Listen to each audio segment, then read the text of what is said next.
My wife and I were thrilled over inheriting my grandmother's $500, $0 estate, only for her to secretly forge a new will, leaving everything to her affair partner, who I just discovered is actually my long-lost half-brother. And now she's threatening a lawsuit to claim my childhood house worth $350, $0, claiming it's mine. Can I ever trust her again? I never thought I'd be the guy sitting here, staring at a screen, trying to process the fact that my wife, Lisa, was cheating on me. Honestly, I never suspected anything at first. We had a pretty normal life, married for 7 years, 2 kids, a decent house, and the kind of routine that makes you think you're solid.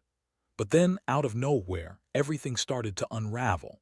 It was like those little cracks I ignored at first suddenly turned into a full-blown collapse. It all started when I noticed Lisa acting a little different. She was more secretive about her phone, hiding her texts, and sometimes she'd get defensive if I asked who she was texting late at night. At first, I thought maybe she was just stressed about work. She's a manager at a marketing firm, so her job can get pretty hectic. But then I caught her in a lie. She told me she was at the gym one evening, but I found her purse in the car, and there was a lipstick stain I didn't recognize.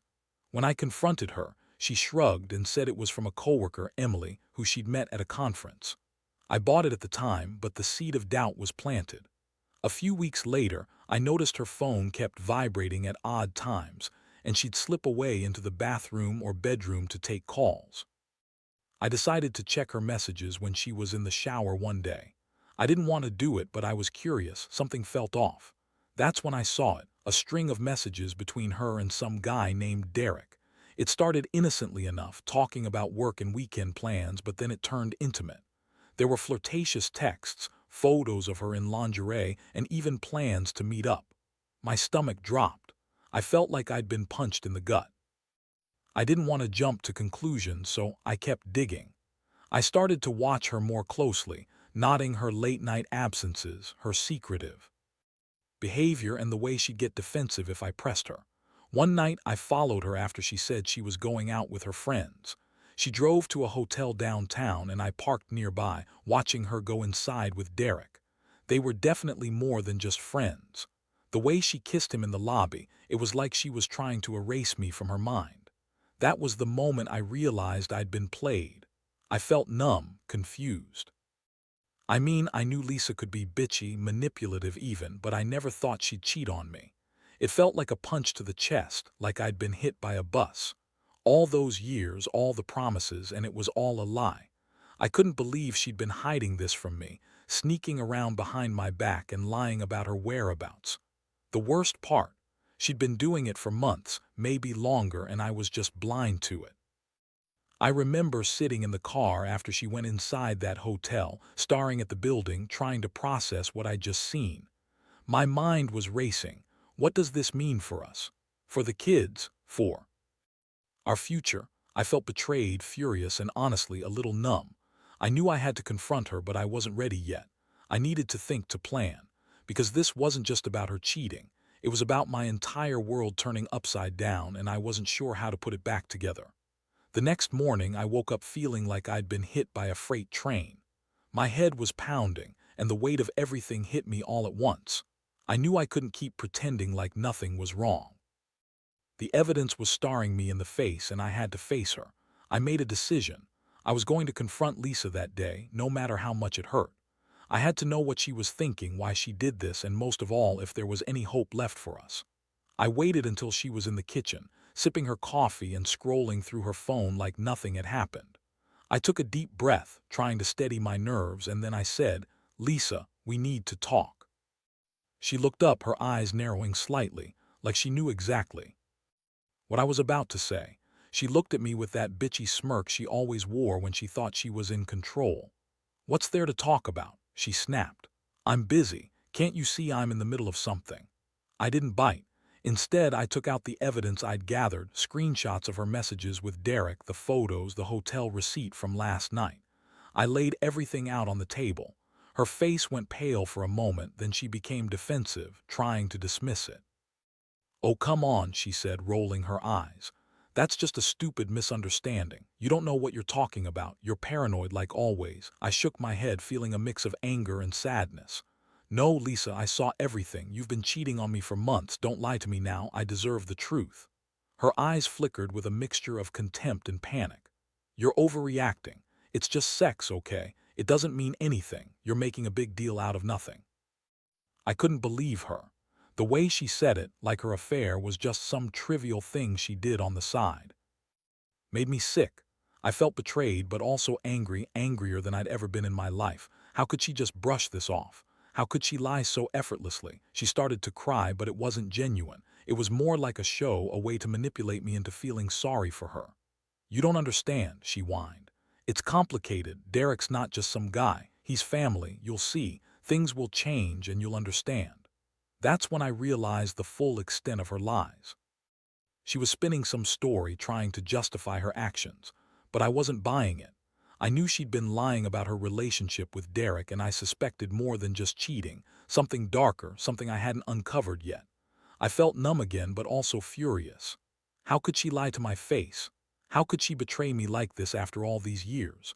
I was hurt, but part of me also wanted revenge. I knew I had to do something, but I wasn't sure what exactly yet. All I knew was that my trust was shattered and I couldn't see a way back. Not now. As she kept crying and saying she loved me, I looked at her and realized that everything was different now. I couldn't pretend like nothing had changed. I had to decide whether to fight for us or let her go. But deep down, I knew I couldn't just forgive and forget. Not after this. Not after discovering that my wife had been lying, cheating, playing me for a fool, and that her affair was tied to something even more shocking. Derek was not just some guy. He was my long-lost half-brother. That revelation hit me like a punch in the stomach, and I knew my life was about to change forever. The days that followed were a blur of confusion, anger, and a strange sense of numbness. I couldn't believe what I'd just learned. Derek, the guy Lisa had been sneaking around with, was actually my half-brother. The thought alone made me feel sick. All my life, I'd been trying to piece together my family history, and now it turned out I'd been sleeping with my sibling's half-sister. It was like some twisted soap opera, but this was real. I spent hours digging into everything I could find. I contacted my mother, who confirmed what I'd suspected but never dared to ask outright. Derek was her son from her first marriage. Lisa had known all along. That's why she'd been so secretive. She'd been hiding this from me, from everyone. I felt like I'd been living in a nightmare. I didn't want to confront Lisa again right away. I needed to think, to plan my next move. But I also knew I had to act fast. She was threatening a lawsuit over the house, claiming it was hers, and I had inherited my grandmother's estate, which she was now trying to claim as well. Her plan was clear: manipulate the situation, use the law, and try to take everything from me. That's when I decided I had to fight fire with fire. I contacted a lawyer, one who specialized in estate law and family disputes. I wanted to find out my options, how much of what I owned was vulnerable, and how I could protect what was mine. I also hired a private investigator to dig deeper into Lisa's financials and her relationship with Derek. I needed every piece of dirt I could get. Meanwhile, Lisa kept trying to spin her lies. She'd call me, beg me to believe her, say she was confused, that she loved me, and that everything would be okay if I just gave her a chance. She'd cry, scream, and accuse me of ruining everything with my paranoia. She insisted Derek was just a friend, that her affair was over, and that I was overreacting. But I knew better. I knew the truth was out, and there was no way I could trust her again. One night she came home late, smelling of perfume and alcohol. I was sitting on the couch, waiting for her to come in. She looked at me with that bitchy smirk, trying to act innocent, but I'd had enough. I told her I knew everything, about Derek, about her lies, about the estate. Her face twisted in anger, and she snapped back that I was just jealous, that I was paranoid, and that I was ruining everything she had left. That was the breaking point for me. I told her I wanted her out of the house. I couldn't have her around me anymore, not after all I'd discovered. I told her she could take her lies, her affair, and her half-brother and get the hell out. She yelled, called me a controlling bastard, and threatened to sue me for the house. I just sat there, calm but furious, knowing that I had to prepare for the worst. The emotional toll was crushing. I felt betrayed, humiliated, and angry. How could she do this? How could she lie to me, sleep with my half-brother, and then try to steal my home? I kept thinking about all the years I'd spent building our lives together, only to find out everything was a lie. I wondered if I'd ever be able to trust anyone again, especially her. But I also knew I had to stand my ground, protect what was mine, and fight back. I couldn't let her ruin me, not after everything. As I watched her pack her things that night, I realized that my life was permanently changed. I was angry at her, but I was also angry at myself for not seeing the signs earlier. The betrayal cut deep, and now I had to confront the fallout, legal battles, emotional scars, and the painful process of trying to rebuild what was left of my life. I knew one thing for sure. I wasn't going to let her take everything without a fight. The legal battle was a whirlwind I didn't see coming. As soon as Lisa left, I contacted my lawyer, an experienced estate attorney named Mark. I laid everything out: the inheritance, her threats to claim the house, the affair, the revelation that Derek was my half-brother. Mark told me I had a solid case to protect my assets, especially since I had documentation of the inheritance and the will from my grandmother. But the situation was complicated. Lisa was already threatening a lawsuit, claiming she had rights to the house, and trying to spin her version of events. We quickly filed for a restraining order to keep her from selling or transferring any assets, and I started gathering evidence of her lies and her attempt to manipulate the estate. Meanwhile, I also hired a private investigator, Tom, to dig into Lisa's financials. I needed to know if she was hiding money or assets. The more I learned, the more I realized how deep her deception went. She had opened bank accounts under different names, transferred funds, and even bought jewelry and designer clothes with money I didn't know she had. The most shocking part was what Tom uncovered about Derek. Derek had been receiving money from Lisa, small transfers here and there, but enough to raise suspicion. And of course, the fact that he was my half-brother was confirmed through DNA testing and family records. That revelation hit me like a punch to the stomach. All those years, I'd been living with the idea that I was an only child, and now I found out I had a sibling I'd never met who was also involved in my wife's lies. The betrayal cut even deeper. Meanwhile, Lisa was relentless. She hired her own lawyer, claiming that she had a right to the estate because she was entitled to her share. She argued that her affair with Derek was just a mistake and that I was trying to ruin her. Her tone was bitchy and condescending, accusing me of being paranoid and jealous. She kept insisting she loved me and that she'd been under so much stress, which was laughable considering her actions. I could see her manipulative tactics, trying to guilt-trip me, playing the victim and lying through her teeth. I was furious, but I kept my composure. I knew this was going to be a fight and I was prepared. I also knew I needed to be strategic. I started to prepare a timeline, everything I'd found, every lie she'd told, every financial discrepancy. I wanted to make sure I had everything airtight before going to court. I also reached out to some friends and family members who knew about the estate so I could get their testimonies if needed. I realized I'd been naive for so long, trusting her blindly. Now I had to be smarter, more ruthless if necessary. One night I sat down with her lawyer, and we drafted a plan to counter her claims. The main goal was to protect my inheritance and the house, my childhood home worth $350, $0, which she was claiming as her own. I knew she was bluffing, but I had to be prepared for her to try and manipulate the legal system. I also decided I needed to confront Derek directly, but through legal channels, to get his side of the story. The idea of facing my half-brother was uncomfortable, but I needed closure and answers. Throughout all of this, I felt a mix of anger, betrayal, and a strange sense of determination. I wasn't going to let her get away with this.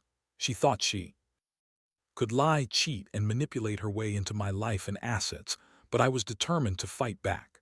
I kept thinking about everything I'd lost: trust, hope, my sense of family, and how I'd never see her the same way again. Every day was a battle, but I was holding on, knowing I had the law, evidence, and my own resolve on my side.